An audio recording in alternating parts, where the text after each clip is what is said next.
والصلاة والسلام على سيد الأنبياء والمرسلين وعلى آله الطيبين الطاهرين وأصحابه الراشدين المهديين. أما بعد فأعوذ بالله من الشيطان الرجيم. بسم الله الرحمن الرحيم. ألم يأن للذين آمنوا أن تخشع قلوبهم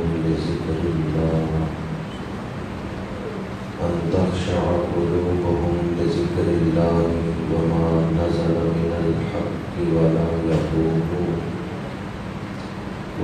يكونوا كالذين أوتوا الكتاب من قبل فطال عليهم الأمد فقست قلوبهم وكثير منهم فاسقون.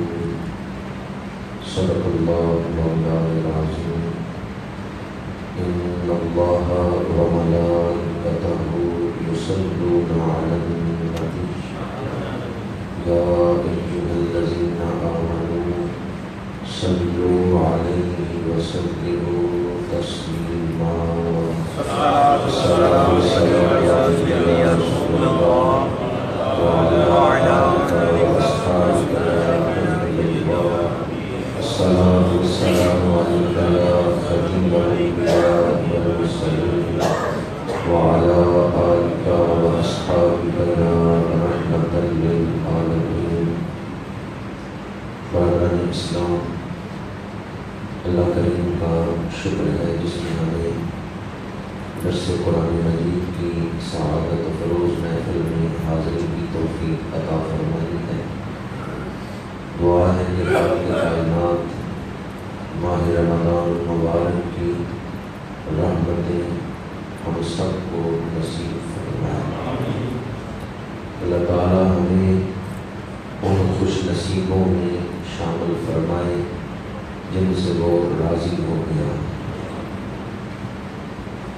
درس قرآن مجید میں سورہ مبارکہ الحدید ہمارا موضوع ہے اور آج اس کی 16ویں آیت مبارکہ کے حوالے سے چند گھڑیاں گفتگو کروں گا. گفتگو کا موضوع ہے دل کی سختی اور نرمی. سبحان اللہ. اس آیت مبارکہ میں اللہ کریم نے نرم عطا فرمایا ہے. ترجمہ سماعت فرمائیں اور اس کے بعد اس کے تفصیلی نکات درس کرتا ہوں. أَلَمْ يَعْنِ لِلَّذِينَ آمَنُوا، کیا ایمان والوں کے لیے ابھی وہ وقت نہیں آیا أَن تَخْشَعَ قُلُوبُهُمْ لِذِكْرِ اللَّهِ، کہ ان کے دل جھک جائیں اللہ کی یاد میں. وَمَا نَزَلَ مِنَ الْحَقِّ، اور اس حق کے لیے جو اترا. وَلَا يَكُونُوا كَالَّذِينَ أُوتُوا الْكِتَابَ مِن قَبْلُ، اور ان جیسے نہ ہو جاؤ جن کو پہلے کتاب دی گئی پھر ان پر ایک عرصہ گزرا، لمبی مدت گزری. فَطَالَ عَلَيْهِمُ الْأَمَدُ، ایک لمبا عرصہ ان پر گزرا. فَقَسَتْ قُلُوبُهُمْ، پھر ان کے دل سخت ہو گئے. وَكَثِيرٌ مِّنْهُمْ فَاسِقُونَ، اور ان میں بہت فاسق ہیں. اس آیت مبارکہ میں اللہ کریم نے ایک خطاب فرمایا ہے کہ کیا ابھی وقت نہیں آیا ایمان والوں کے دل نرم ہو جائیں اللہ کے ذکر کے لیے، جھک جائیں اللہ کے ذکر کے لیے.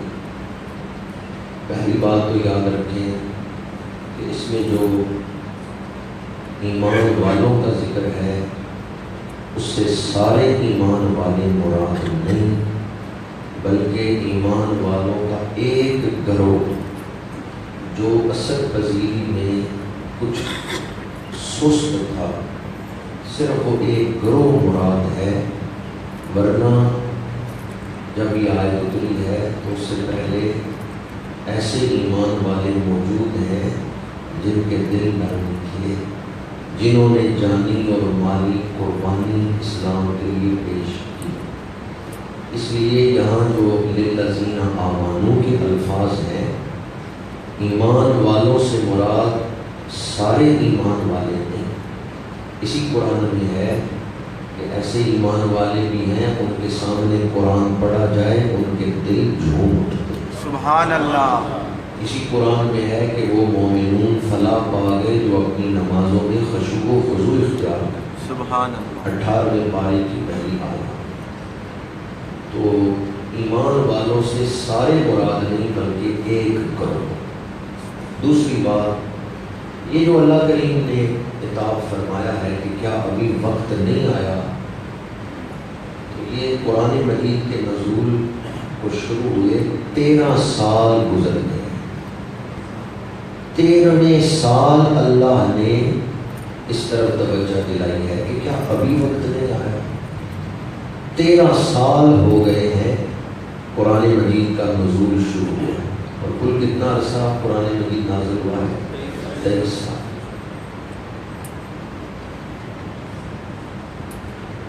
اس میں جو ایک کتاب ہے یا ایک جانب توجہ دلائی گئی ہے وہ یہ کہ تمہارے دل تو ایمان سے بھرے ہوئے ہونے چاہیے۔ کیوں؟ اللہ کے رسول تم میں موجود، تم نے معجزات دیکھے، جبریل نازل ہو چکے، قرآن نازل ہو رہا ہے، حضور نے چاند 2 ٹکڑے کر کے دکھا دیا ہے، ابو جہل کی مٹھی میں کنکریوں سے کلمہ پڑھوا کے دکھا دیا ہے۔ کیا ابھی وقت نہیں آیا کہ تمہارے دل اللہ کے سامنے جھک جائے؟ 13واں سال، کیا ابھی وقت نہیں آیا؟ یا کیا سبب ہے کہ اتنا کچھ دیکھ کر بھی ابھی اثر پذیری کا وہ مقام تمہیں نصیب نہیں ہوا، ایمان کا وہ مقام نصیب نہیں ہوا؟ کیا وجہ ہے، کیا سبب ہے؟ اس پر تم غور کرو۔ اللہ تو جانتا ہے، لیکن اللہ چاہتا ہے کہ یہ لوگ اپنی روحانی امراض کی طرف توجہ کریں اور وہ چیزیں جو رکاوٹ ہیں ایمان کی ترقی میں ان کو خود دور کریں، کیونکہ انسان کو اختیار دیا گیا ہے انسان سے فرشتوں کی طرح مجبوراً یا پابند کر کے انہیں عبادت نہیں کروائیں گے، بلکہ انسان کو اختیار دیا گیا ہے یہ اپنی خوشی سے عبادت کرے۔ فرشتے گناہ نہیں کر سکتے، فرشتے ہمیشہ اطاعت میں ہیں، اگرچہ ان کی اطاعت میں ایک راحت ہے کہ وہ خوشی سے اللہ کی عبادت کر رہے ہیں، لیکن گناہ نہیں کر سکتے۔ انسان کے لیے دونوں چیزیں موجود ہیں، تو اللہ کریم نے اس لیے توجہ دلائی ہے کہ اس جانب توجہ کرو، ابھی وقت نہیں آیا۔ ہم اپنے اوپر غور کریں، چونکہ اس آیت کا جو عمومی حکم ہے وہ تو قیامت تک آنے والے اہل ایمان کے، ہم اپنے اوپر غور کریں کہ کتنی نشانیاں ہم دیکھ چکے ہیں۔ کیا ہمارے دل اس طرح اللہ کے آگے جھکتے ہیں جس طرح جھکنا چاہیے؟ أَلَمْ يَأْنِ لِلَّذِينَ آمَنُوا أَن تَخْشَعَ قُلُوبُهُمْ لِذِكْرِ اللَّهِ وَمَا نَزَلَ مِنَ الْحَقِّ، اور قرآن کے لیے نرم ہو جائیں، شریعت کے لیے نرم ہو جائیں۔ آگے فرمایا وَلَا يَكُونُوا كَالَّذِينَ أُوتُوا الْكِتَابَ مِن قَبْلُ، اس سے پہلے یہودیوں کو کتاب دی گئی، اس سے پہلے عیسائیوں کو کتاب دی گئی، جب ان کے پیغمبروں پر کتابیں نازل ہوئیں اور براہ راست ان پیغمبروں سے لوگوں نے فیض لیا تو ان کے دل نرم تھے، لیکن جب وقت گزرتا گیا انہوں نے کتاب کو اہمیت نہ دی، وہ دنیا کی خواہشات میں پڑ گئے، گناہ کیا اور توبہ نہیں کی۔ جب مسلسل غفلت میں رہے تو مسلسل غفلت میں رہنے کا نتیجہ کیا نکلا؟ فَقَسَتْ قُلُوبُهُمْ، ان کے دل سخت ہو گئے۔ اگر بندہ مسلسل غفلت میں رہے تو پھر دل سخت ہو جاتا ہے۔ مسلسل دل کو صاف کرتے رہنا چاہیے، اگر کوئی زنگ لگ جائے اتارتے رہنا چاہیے، توبہ کرتے رہنا چاہیے، یاد دہانی اپنے آپ کو کرواتے رہنا چاہیے۔ وہ اسباب جن سے دل نرم ہوتا ہے وہ اسباب اختیار کرتے رہنا چاہیے، ورنہ اگر لمبا عرصہ گزر گیا، گناہ کیا اور توبہ نہیں کی، دنیا کی امیدوں میں لمبا عرصہ گزر گیا، تو اس کا نتیجہ کیا نکلے گا؟ فَقَسَتْ قُلُوبُهُمْ، پھر دل سخت ہو گیا۔ اور جب دل سخت ہو جاتا ہے تو اگلی منزل گناہ ہے، اور گناہوں سے پھر اگلی منزل کفر ہے۔ پہلے انسان نے گناہ کیا، توبہ نہیں کی، لمبا عرصہ اس حالت میں رہا، لمبا عرصہ دل کو غفلت میں رکھا، دل سخت ہو گیا۔ جب دل سخت ہو گیا اب گناہوں میں پڑ گیا، اب اسے فکر ہی نہیں ہے، اور جب گناہوں میں وہ پکا ہو گیا، جم گئے، اس کے اندر گناہ راسخ ہو گئے، تو اب وہ کفر تک چلا گیا۔ ترتیب کلام پہ غور کریں، پہلے فرمایا فَقَسَتْ قُلُوبُهُمْ، ان کے دل سخت ہو گئے، وَكَثِيرٌ مِّنْهُمْ فَاسِقُونَ، اور ان میں سے اکثر فاسق ہیں، ان میں بہت فاسق ہیں۔ اب کوئی بندہ یہ سوچے بھی مجھے بھی عرصہ ہو گیا ہے غفلت میں، میرا دل بھی بڑا سخت ہے، اب یہ تو نرم نہیں ہوگا۔ قرآن کبھی بھی مایوس نہیں ہونے دیتا۔ 80 سال عمر ہو اور 80 سال گناہوں میں گزرے، بندے نے نیکی نہیں کی، دل سخت ہو چکا ہے، گناہ دل میں جڑ پکڑ چکے ہیں، پھر بھی قرآن مایوس نہیں ہونے دیتا۔ قرآن کہتا ہے اعلموا ان اللہ یحیی الارض بعد موتہا، جس طرح اللہ مردہ زمین کو زندہ کر دیتا ہے، بنجر زمین کو زرخیز بنا دیتا ہے، هو الذی ينزل الغیث من بعد ما قنطوا وینشر رحمتہ وهو الغنی الحمید۔ لوگ مایوس ہو گئے کہ اب زمین بنجر ہو گئی ہے، پر اللہ اپنی شان دکھاتا ہے، بنجر زمین کو زرخیز بنا کے شاداب بنا دیتا ہے، اسی پر فصلیں لہلہانے لگتی۔ تو اللہ کی یہ شان ہے، وہ مردوں کو زندہ کر سکتا ہے، مردوں کو زندہ کر سکتا ہے، وہ مردہ زمین کو زندہ کرتا ہے، تو اسی طرح مردہ دلوں کو بھی زندہ کرتا ہے۔ فرمایا اگر عرصہ ہو گیا تم گناہوں میں پڑے ہوئے ہو، دل بجھ گئے ہیں، دل سخت ہو گئے ہیں، دلوں کے اندر نور ایمان بجھ چکا ہے، تو مایوس نہ ہو، آ جاؤ اللہ کی بارگاہ میں۔ اللہ کی شان ہے کہ اعلموا ان اللہ یحیی الارض بعد موتہا، وہ موت کے بعد زمین کو دوبارہ زندہ کر دیتا ہے۔ قد بینا لکم الآیات، بے شک ہم نے تمہارے لیے نشانیاں بیان کی، لعلکم تعقلون، تاکہ تم سمجھو، تاکہ تم زندگی حاصل کرو۔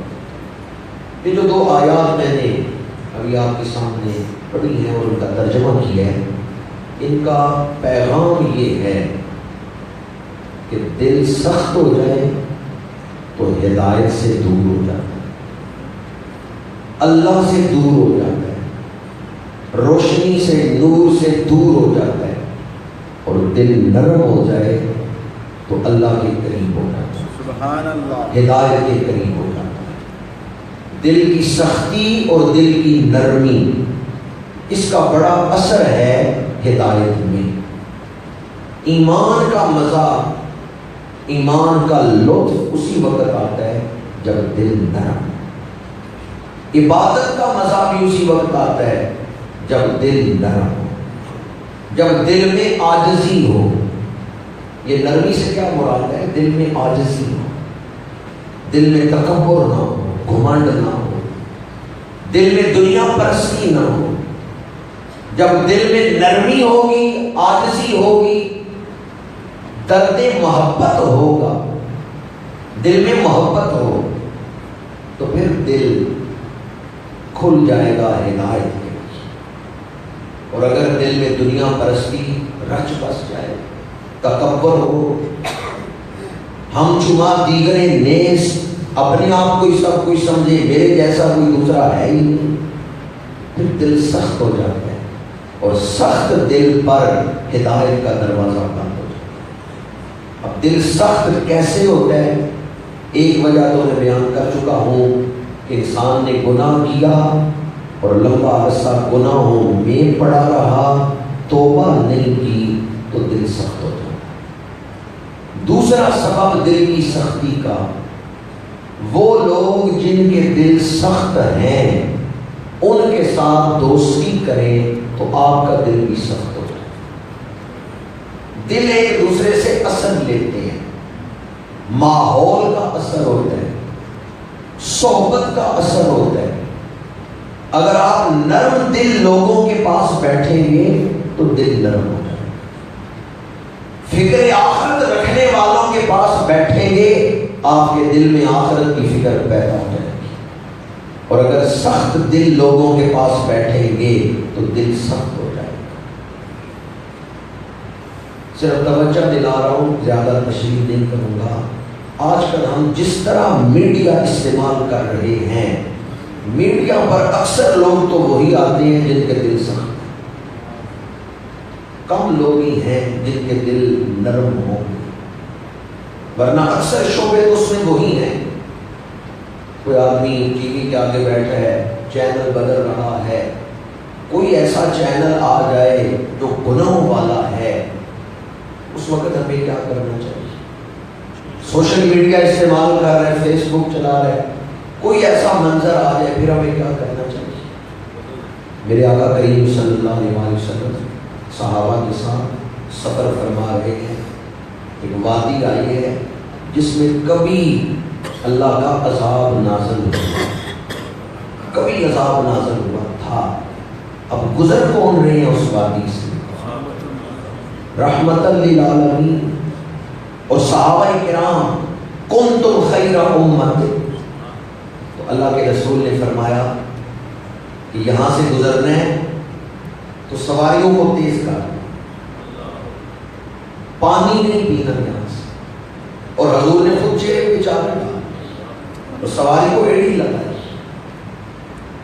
رحمت للعالمین، کبھی جہاں عذاب نازل ہوا تھا، حضور وہاں سے گزرتے ہوئے یہ احتیاط سکھائیں اپنی امت کو۔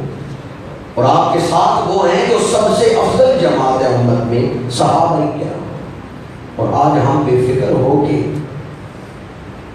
میڈیا استعمال کر رہے ہوں، سوشل میڈیا استعمال کر رہے ہوں، اور ہم سمجھیں ہمارے دل پہ اثر نہیں ہوگا۔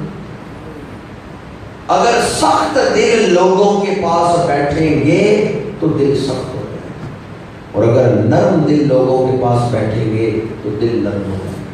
دو اسباب میں نے بیان کیے دل کی سختی کے۔ تیسرا سبب رزق حرام، اگر کوئی رزق حرام استعمال کرتا ہے تو دل سخت ہو جائے گا، اور اگر رزق حلال استعمال کرتا ہے تو دل کی نرمی حاصل ہو جائے گا۔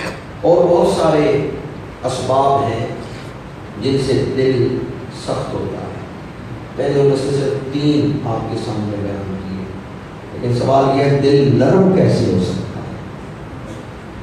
ایک صحابی حضور کی بارگاہ میں حاضر ہوئے، یا رسول اللہ صلی اللہ علیہ وسلم میرا دل سخت ہو گیا، حضور مجھے کوئی وظیفہ عطا فرمائیں۔ اب مختلف مواقع پر حضور نے مختلف طریقے امت کو عطا فرمائے، چونکہ حضور نے پوری شریعت امت کو دی۔ اگر حضور چاہتے تو نکاح فرما کے دل نرم کر دیتے، حضور ایسا بھی کر سکتے، جس طرف اٹھ گئی دم میں دم آ۔ لیکن اس دن حضور نے ایک وظیفہ بتایا، ایک عمل بتایا کہ یہ کام کرو تو دل نرم ہو جائے۔ اس حدیث پاک میں حضور نے 2 عمل بتائے ہیں صحابی عرض کرتے ہیں یا رسول اللہ صلی اللہ علیہ وسلم میرا دل سخت ہو گیا. حضور نے فرمایا جاؤ کسی یتیم کے سر پہ ہاتھ. جب یتیم کے سر پہ ہاتھ رکھو گے یعنی اسے اپنی شفقت دو گے, یتیم کے ساتھ محبت کرو گے, اس کے دل سے تمہارے لیے دعا نکلے گی, اللہ تمہارے دل کو نرم کرے. اور دوسرا وظیفہ بتایا کہ کسی بھوکے کو کھانا کھلاؤ. کسی بھوکے کو کھانا کھلاؤ گے وہ بھی تمہارے لیے دعا کرے گا, تمہارا سخت دل نرم ہو جائے گا. اس حدیث پاک میں حضور نے دو عمل بتائے, ایک یتیم کے سر پہ ہاتھ رکھنا, اس پر شفقت کرنا, اور دوسرا عمل کسی بھوکے کے منہ سے لقمہ چھین لینا. جی کھانا کھلانا, کھلانا یا چھیننا؟ تو جو چھیننے پر لگے ہوئے ہیں ان کے دلوں کی حالت کیا, ان کے دل کتنے سخت ہو چکے ہیں جو چھیننے کو کامیابی سمجھیں, جو دوسروں کے منہ سے لقمہ چھیننے کو اپنی کامیابی سمجھیں. میرے آقا کریم نے مختلف وظائف بتائے ہیں دل کی نرمی کے لیے. ایک موقع پر ارشاد فرمایا لذتوں کو توڑنے والی شے موت کو کثرت سے یاد, مٹے نامیوں کے نشان جیسے. اور ایک حدیث پاک میں جو روزانہ 20 مرتبہ موت کو یاد کرے اللہ سے اعزازی شہادت کا درجہ پاتا. موت کی یاد بھی دل کو نرم کر دے. اسی طرح دل کی نرمی کے لیے پڑھنے والا ایک آسان سا وظیفہ جو درود شریف پڑھتا ہے, دل سخت ہو دل نرم ہو. حضور پر درود یہ دل کو نرم کر دیتا. اکثر میں یہ حدیث پاک پڑھتا ہوں, ترمذی شریف میں حدیث پاک ہے, میرے آقا کریم نے ارشاد فرمایا ان اول الناس بی یوم القیامت اکثرہم علیہ صلاۃ. قیامت کے دن میرے سب سے زیادہ قریب وہ ہوگا جو مجھ پر سب سے زیادہ درود پڑھنے والا. سبحان اللہ. یہ حدیث ترمذی شریف میں. دوسری حدیث جو مسند امام زید میں ہے, میرے آقا کریم نے فرمایا قیامت کے دن میرے سب سے زیادہ قریب وہ ہوگا جس کے اخلاق اچھے, جس کے اخلاق اچھے ہیں وہ میرے قریب ہوگا. اب سوال یہ ہے ان دونوں حدیثوں میں سے لینا کس کو ہے, چھوڑنا کس کو؟ کون حضور کے زیادہ قریب ہوگا, درود شریف پڑھنے والا یا اچھے اخلاق والا؟ ان دونوں حدیثوں میں سے ترجیح کس کو دینی؟ تو شارحین حدیث نے لکھا ہے کہ ان دونوں حدیثوں پر عمل کرنا ہے, ان میں سے کسی کو چھوڑنا نہیں ہے. کیوں؟ اس لیے کہ جب کوئی ان میں تضاد نہیں, ان حدیثوں میں مطابقت ہے. اور مطابقت کیا ہے؟ جب کوئی حضور پہ درود پڑھنا شروع کرتا ہے اس کا اخلاق سنورنا شروع ہو جاتا ہے. سبحان اللہ. جو وہ درود پڑھتا جاتا ہے اس کے اخلاق سنورتے جاتے ہیں. تو جو سب سے زیادہ درود پڑھنے والا ہے وہی سب سے زیادہ اچھے اخلاق ہوگا. الصلاۃ والسلام علیک یا رسول اللہ وعلی آلک واصحابک یا حبیب اللہ. دوست کہنے لگے درود پڑھنے سے اخلاق کیوں سنورتے ہیں, درود پڑھنے سے اخلاق کیوں سنور جاتے ہیں؟ اگر کوئی آپ کو تحفہ دے آپ کا دل خوش ہوگا, آپ خوش ہو کے اس کی طرف دیکھیں گے. اور اگر کوئی حضور کی بارگاہ میں درود کے تحفے بھیجے, جب کوئی حضور کی بارگاہ میں درود و سلام کے گجرے بھیجتا ہے, درود و سلام کے تحفے بھیجتا ہے, میرے آقا خوش ہو کے اس کی طرف دیکھتے ہیں, تو جدھر حضور خوش ہو کے نگاہ فرماتے ہیں دلوں سے میل اترنا شروع ہو جاتا ہے. حضور اس نگاہ سے دیکھ رہے ہیں کہ یہ میرے ساتھ محبت فرماتا ہے, تو جدھر نگاہ فرماتے ہیں اخلاق سنورنا شروع ہو جاتا ہے, میل نکلنا شروع ہو جاتا ہے. اعلیٰ حضرت نے اس لیے لکھا ہے تو اگر چاہے تو ابھی میل دھلے دل کے میرے کہ خدا دل نہیں کرتا کبھی میلا دل نرم کرنے کے 4 وظیفے میں نے آپ کے سامنے بیان کیے. یتیم کے سر پہ ہاتھ رکھے, کسی بھوکے کو کھانا کھلائے, موت کی یاد, اور چوتھا وظیفہ حضور پہ درود و سلام. 5واں وظیفہ جو خود اس آیت میں بھی ہے,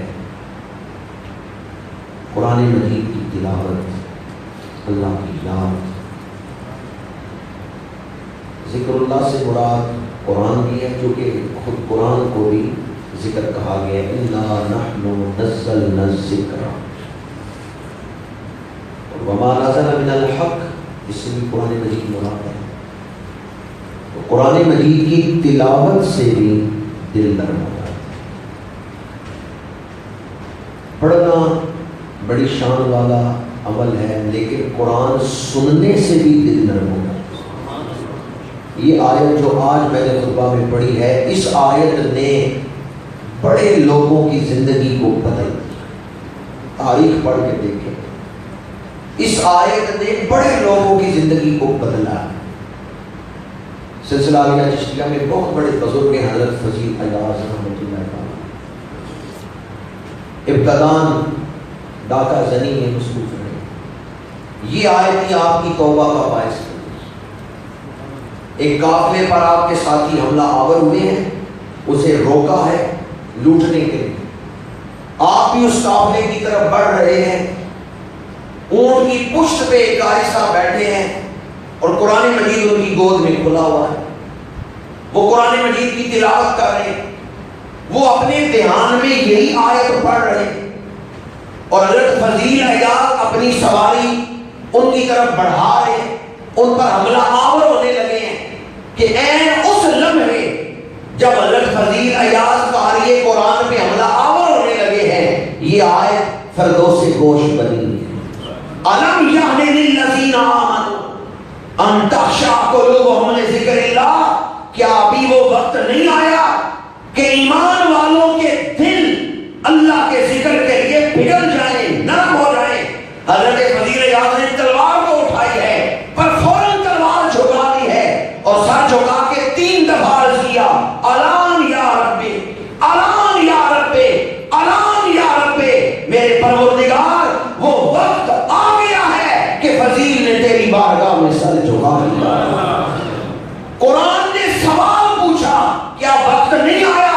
ابھی وہ وقت نہیں آیا اہل ایمان کے سر جھک جائیں اللہ کی بارگاہ میں. حضرت فضیل ایاز نے جواب دیا, الان یا ربی, وہ وقت آ گیا ہے. نعرہ تکبیر, نعرہ رسالت, عظمت و شان مصطفیٰ کریم.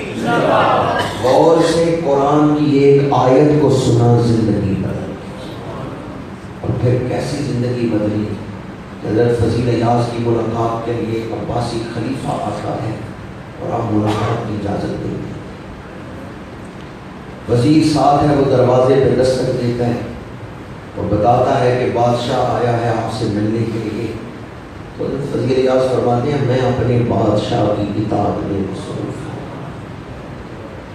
وزیر نے اصرار کیا کہ آپ کوئی وصیت کریں گے, اس کی زندگی بدل جائے گی, سنور جائے گی, کیا آپ واز نہیں کریں گے؟ آپ نے دروازہ کھول دیا, لیکن چراغ گل کر دیا. وزیر نے پوچھا, آپ نے چراغ کیوں بجھا دیا ہے؟ آپ نے فرمایا, میں چاہتا ہوں کسی دنیا پرست کے چہرے پہ میری نظر آ جائے. دنیا پرست کے چہرے کو دیکھنے سے بھی دل سیاہ ہوتے ہیں. میں نہیں چاہتا کسی دنیا پرست کے چہرے پہ میری نظر پڑے. بادشاہ نے کہا, کوئی وصیت کریں. آپ نے فرمایا, کفا بالموت واعظا, نصیحت کے لیے موت کا ذکر کافی ہے. تمہارا والد زندہ ہے؟ اس نے کہا نہیں, والد فوت ہو چکے ہیں. آپ نے فرمایا, والد کی فوتیدگی سے تو نے کیا نصیحت پکڑی؟ اگر باپ کے مرنے سے تو نے کوئی وصیت, کوئی نصیحت نہیں حاصل کی, تو میرے واز سے تو کیا نصیحت حاصل کرے گا؟ بادشاہ نے وزیر سے کہا, چلو اٹھو واپس چلتے ہیں, ان کی نصیحت نے حق ادا کر دیا. یہ اللہ والے ہیں کہ لفظوں نے حق ادا کر دیا ہے، میرا دل پگھل گیا ہے۔ تو حضرت فضیل ایاز کی زندگی میں انقلاب آیا تو اسی آیت کے ذریعے، یہی آیت فردوس گوش بنی تھی کہ دل کی دنیا پر ہو گئی۔ علامہ کرطبی نے حضرت عبداللہ بن مبارک رضی اللہ تعالیٰ عنہ کی توبہ کا باعث بھی یہی آیت بیان کی۔ جوانی کے ایام ہیں، بھائیوں کے ساتھ سیر کے لیے نکلے ہیں اور ایک باغ میں رات گزارنے کا اہتمام ہے۔ ابن مبارک میوزک کو پسند کرتے، راگ پسند کرتے، اور اس دور میں جو راگ کے آلات تھے انہیں استعمال کرنے کا فن جانتے تھے۔ رات کے وقت بھائی سو گئے، رات کے ایک پہر آپ اٹھے اور آپ فرماتے ہیں میں نے وہ باجا اٹھایا بجانے کے لیے، لیکن جب میں اسے گود میں لے کے بیٹھا کہ میں راگ الاپوں تو درخت پہ میں نے دیکھا ایک پرندہ چہچہا رہا۔ میں نے اس کی طرف دھیان نہیں دیا، میں وہ اپنا راگ شروع کرنے لگا کہ اس پرندے کی زبان سے یہی آیت پڑھی جا رہی ہے، أَلَمْ يَعْنِ لِلَّذِينَ آمَنُوا أَن تَخْشَعَ قُلُوبُهُمْ لِذِكْرِ اللَّهِ۔ ابن مبارک کہتے ہیں میرے دل پہ چوٹ پڑی، قرآن تو میں نہیں پڑھنا تھا، یہ پرندہ پڑھ رہا ہوں، اور یہ قرآن پڑھے اور میں راگ رہا۔ آپ نے وہ جو آلہ تھا جس سے راگ الاپنا تھا اور میوزک بجانا تھا اسے پتھر پہ مارا، اسے توڑ دیا، اور اسے توڑتے ہوئے عرض کیا اعلان یا رب، پروردگار وہ وقت آ گیا ہے کہ اب ابن مبارک کی زبان یہ راگ نہیں الاپے گی، اب یہ زبان تیرا نازل کیا ہوا قرآن پڑھے گی۔ زندگی میں ایسا انقلاب آیا کہ آپ علماء میں بھی بلند مقام، صوفیاء میں بھی بلند مقام، علماء میں بھی رفیع المرتبت اور صوفیاء میں بھی بلند ترین مقام۔ اس آیت مبارکہ پر اگر کوئی غور کرے تو یہ آیت دل کی زندگی کو بدل دے گی۔ میں اور آپ اپنی زندگی پر غور کریں، اللہ نے کتنی نعمتیں دے رکھی، کس وقت کا ہمیں انتظار ہے، کب ہمارے دل نرم ہوں گے۔ میں اکثر کہتا ہوں انسان کا بہت بڑا مسئلہ یہ ہے، وہ کہتے ہیں میرا دل نہیں کر رہا میں مسجد جاؤں، آج میری طبیعت مائل نہیں۔ یہ مزاج، یہ طبیعت، یہ بہت بڑا مسئلہ ہے۔ کہتے دل کرے گا تو میں پھر نماز پڑھنی شروع کر دوں گا۔ انتظار نہ کریں کہ طبیعت مائل ہوگی تو پھر مسجد جاؤں گا، کہیں ساری عمر انتظار میں نہ گزر جائے۔ اپنے آپ سے کام لینے، اپنے آپ کو متوجہ کرنے، اپنے آپ کو غفلت سے نکالنے۔ یہ جو دو آیات میں نے ابھی آپ کے سامنے پڑھی، انہوں نے واضح طور پہ بیان کیا ہے مومن قرآن سے اثر لیتے، اہل ایمان کے دل اللہ کے ذکر کے لیے نرم ہو جاتے ہیں۔ وہ پہلی امتیں تھیں جنہیں کتاب دی گئی، فطال علیہم الامد فقست قلوبہم وکثیر منہم فاسقون، ان کے دل سخت ہوئے، انہوں نے توبہ نہیں کی۔ وہ پہلی امتیں تھیں، وہ فساق، وہ فجار تھے جنہوں نے گناہ کیے تو توبہ نہیں کی۔ حضور کے غلاموں کی یہ شان ہے، حضور کے غلاموں کے دل نرم، حضور کے غلام تو قرآن سنتے ہیں تو ان کے دل پگھل جاتے ہیں۔ میں یہ آیت مبارکہ پڑھتا ہوں، آپ زبان سے نہیں اپنے دل سے جواب دیں، زبان سے بولیں گے، وہ جو آواز ہوگی وہ میرے کان سنیں گے، ایک دوسرے کی آواز آپ کے کان سنیں گے، لیکن اللہ دل کی آواز بھی سنتا ہے۔ وہ اس چیز کا محتاج نہیں کہ کوئی بول کے کہے، اگر دل میں ارادہ کر لے اللہ اس آواز کو بھی سنتا ہے۔ میں آیت پڑھ کے ترجمہ کرتا ہوں، آپ نے اپنا دل جھکا کے عرض کرنا ہے پروردگار وہ وقت آ گیا۔ آج رمضان المبارک کا 7واں روزہ، نماز فجر پڑھ کے ہم بیٹھے ہیں اور قرآن کا ایک سوال آپ کے سامنے کر رہا ہوں، جواب آپ نے زبان سے نہیں اپنے دل سے دینا۔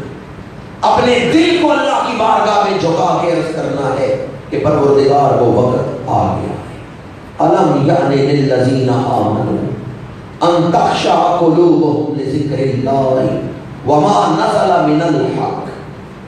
کیا ایمان والوں کے لیے ابھی وہ وقت نہیں آیا کہ ان کے دل اللہ کے ذکر کے لیے نرم ہو جائے، اور جو کچھ حق اترا ہے اس کے لیے دل نرم ہو جائے؟ کب آئے گا وہ وقت؟ الان یا رب، پروردگار وہ وقت آ گیا ہے، آج ہم اپنے دل تیرے حکم کے آگے جھکاتے ہیں۔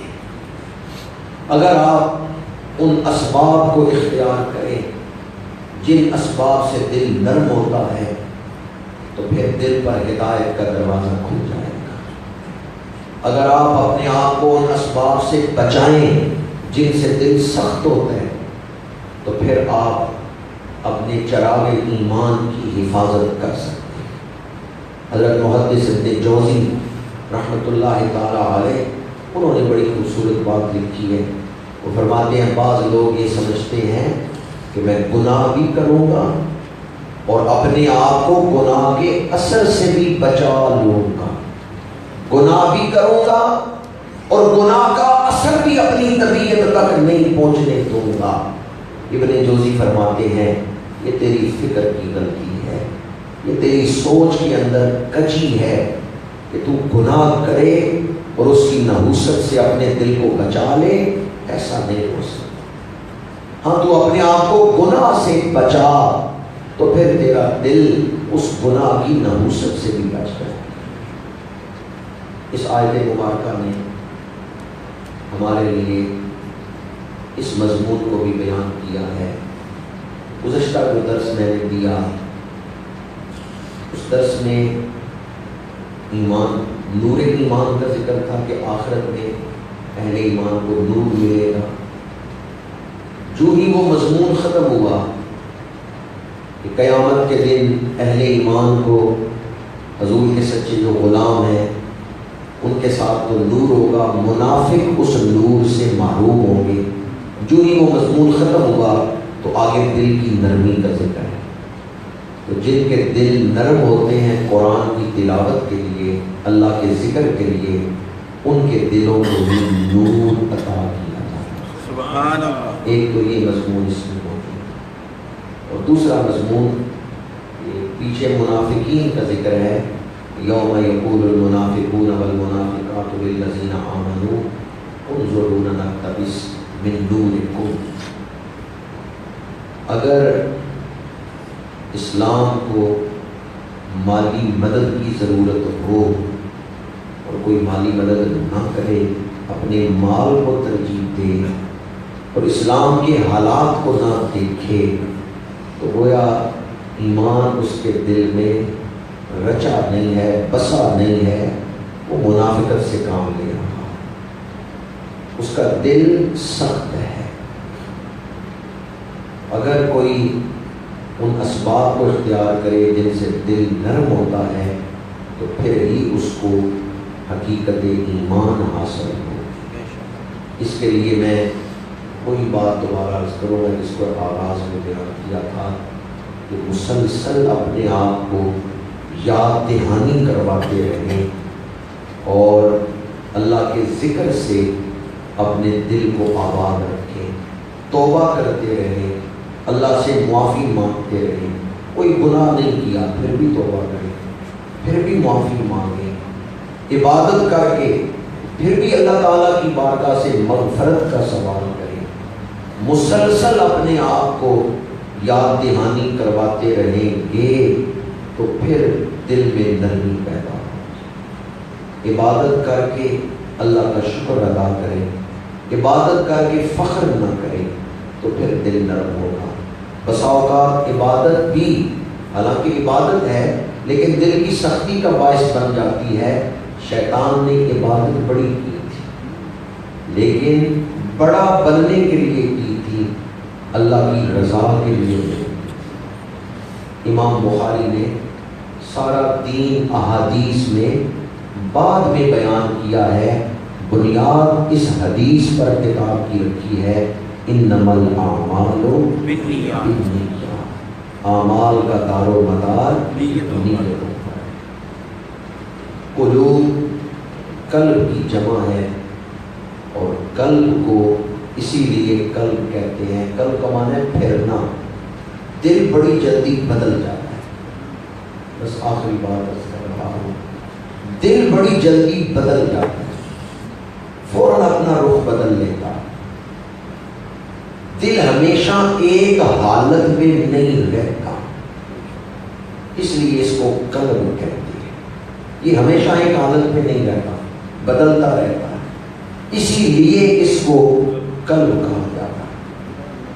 حضرت سلطان باہو رحمۃ اللہ تعالیٰ علیہ نے ارشاد فرمایا ہے، جو دل دا محرم ہوے باہو سویو رمز پچھانے۔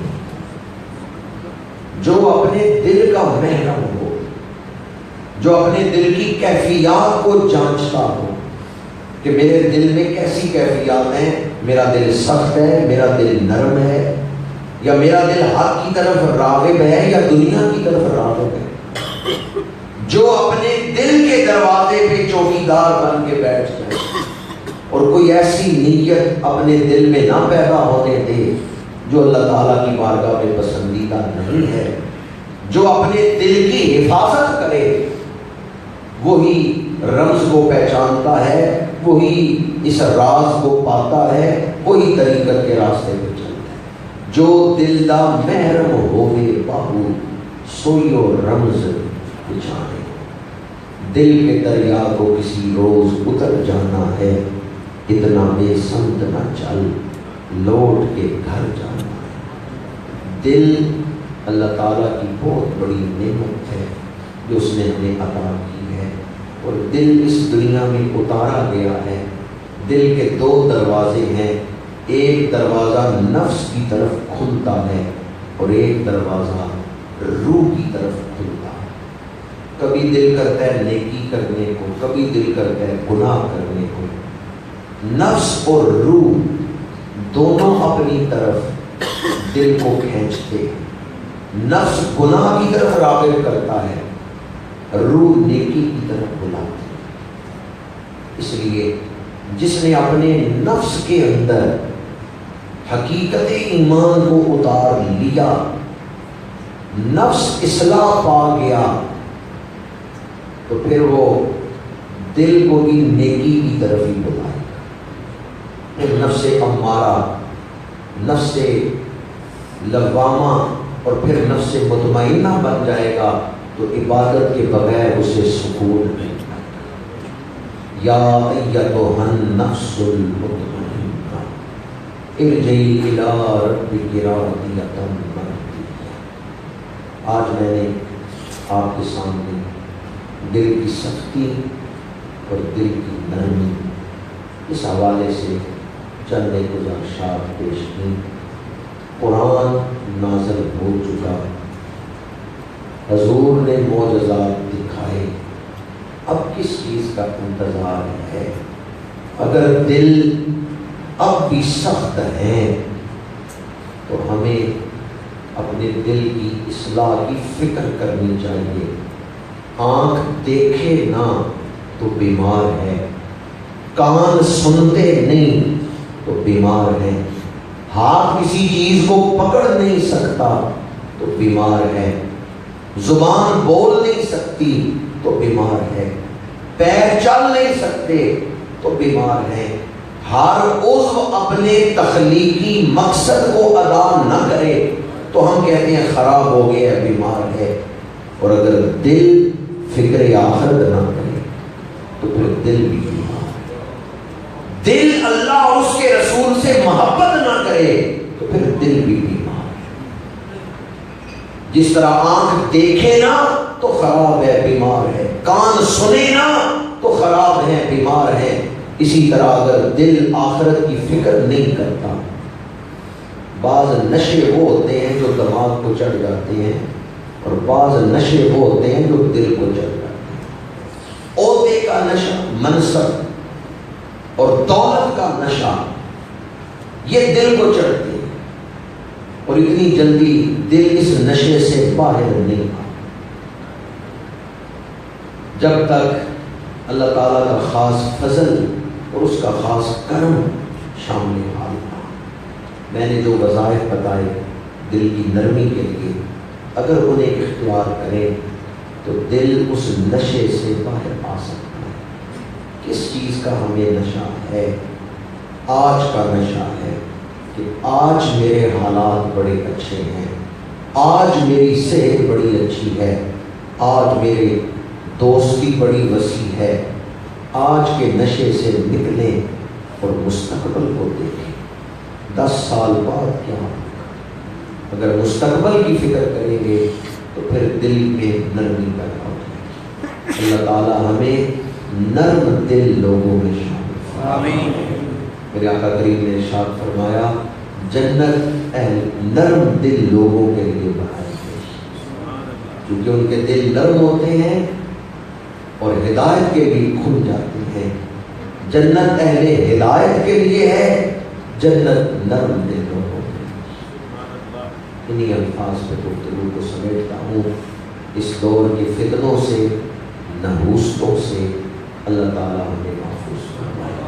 اگر کسی کے دل پر واعظ اثر نہ کرے، قرآن کی تلاوت اثر نہ کرے، وہ مردے کو تو قبر میں اتار رہا ہو لیکن خود اسے فکر نہ ہو موت کی، تو گویا دل سخت ہو چکا۔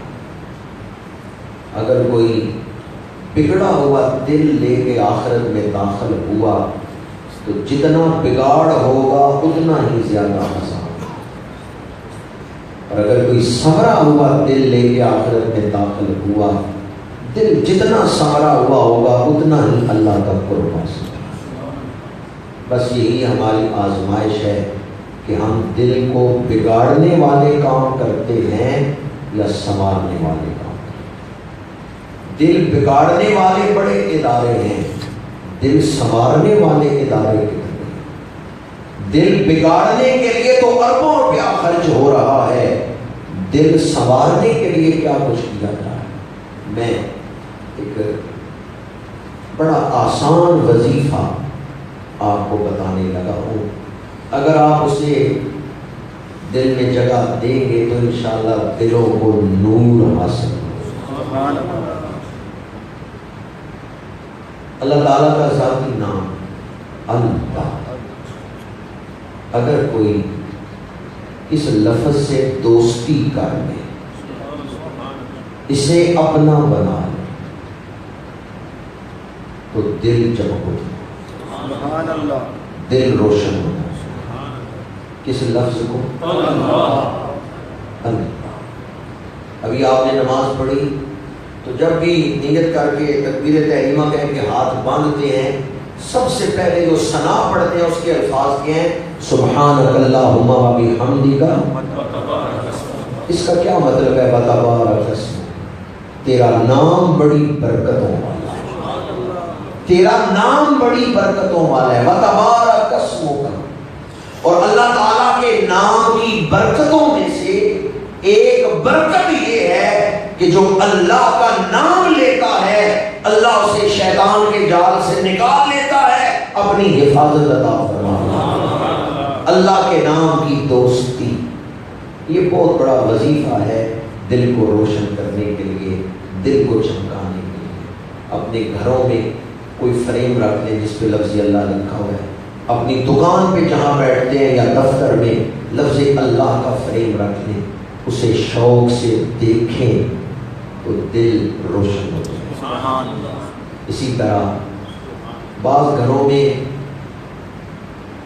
بت رکھے ہوتے ہیں، گھوڑے، شیر، ان کے مجسمے رکھے ہوتے ہیں، آپ ان کے بجائے کعبہ شریف کی تصویر لگائیں، گنبد خضرا کی تصویر لگائیں، اور بے شک تجربہ کر لیں کہ جب آپ گنبد خضرا کو دیکھیں گے دل میں ایک سکون کی لہر، وہ جو گنبد خضرا پہ نگاہ پڑتی ہے اور دل میں سکون کی ایک لہر اٹھتی ہے، وہی نور ہے۔ اگر نور نہ اٹھتا دل میں تو آپ کو سکون نہ ملتا۔ کعبہ شریف کی زیارت کر کے گنبد خضرا کی زیارت کر کے جو دل میں ایک سکون کی لہر اٹھ رہی ہے، یہ نور ہے جو آپ کے دل کو مل رہا ہے۔ اللہ تعالیٰ عمل کی توفیق عطا فرمائے۔ کی محمد سے وفا تو نے تو ہم تیرے ہیں، یہ جہاں چیز ہے کیا لوح و قلم تیرے ہیں، وما علینا الا البلاغ۔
سامنے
سيدنا ومولانا محمد وعلى آله وأصحابه وسلم.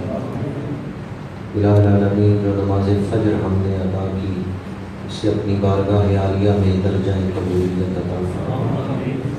درس قرآن مجید کی محفل کو شرف قبولیت عطا فرما. امام الانبیاء صلی اللہ علیہ وآلہ وسلم کی بارگاہ عالی قدر میں درود و سلام کا نذرانہ ہم نے پیش کیا. الہی ہمارے اس عمل کو درجہ قبولیت عطا فرما. الہی جن لوگوں نے اپنے دن کا آغاز نماز فجر پڑھ کے، درس قرآن سن کے، درود و سلام پڑھ کے کیا ہے، سارا دن ان پہ اپنی رحمتوں کا نزول فرما. یہ لوگ جس طرف قدم اٹھائیں ہر قدم میں کامیابی عطا فرما، اپنی حفاظت عطا فرما، اپنی رحمت شامل حال فرما. ہم نے جو روزے رکھے وہ قبول فرما. جو دن باقی ہیں ہمیں خضوع و خشوع سے عبادت کی توفیق عطا فرما. روزے رکھنے، نماز تراویح پڑھنے کی توفیق عطا فرما.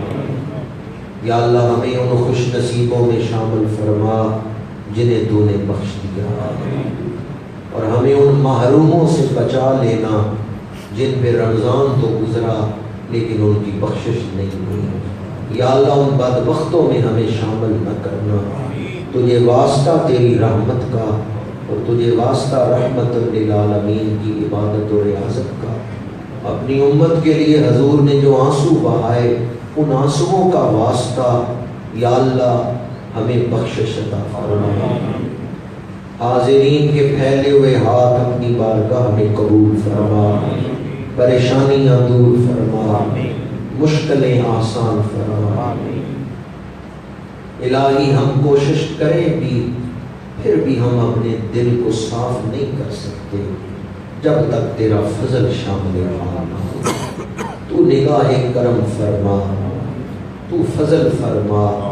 ہمارے باطن میں جو شر کی آگ لگی ہوئی ہے اسے ٹھنڈا فرما، اور ہمارے باطن کو نیکی کی محبت سے منور فرما. ہمارے دلوں میں نیکی کی محبت پیدا فرما اور برائی سے نفرت پیدا فرما. قرآن پڑھنے کا شوق پیدا فرما، درود پاک پڑھنے کا شوق پیدا فرما. نیک لوگوں کی دوستی عطا فرما اور برے لوگوں کی سنگت سے ہمیں محفوظ فرما. پاکستان کو امن عطا فرما، عالم اسلام کی خیر فرما. وصلی اللہ تعالی علی رسولہ خیر خلقہ سیدنا و مولانا محمد وعلی آلہ و اصحابہ اجمعین.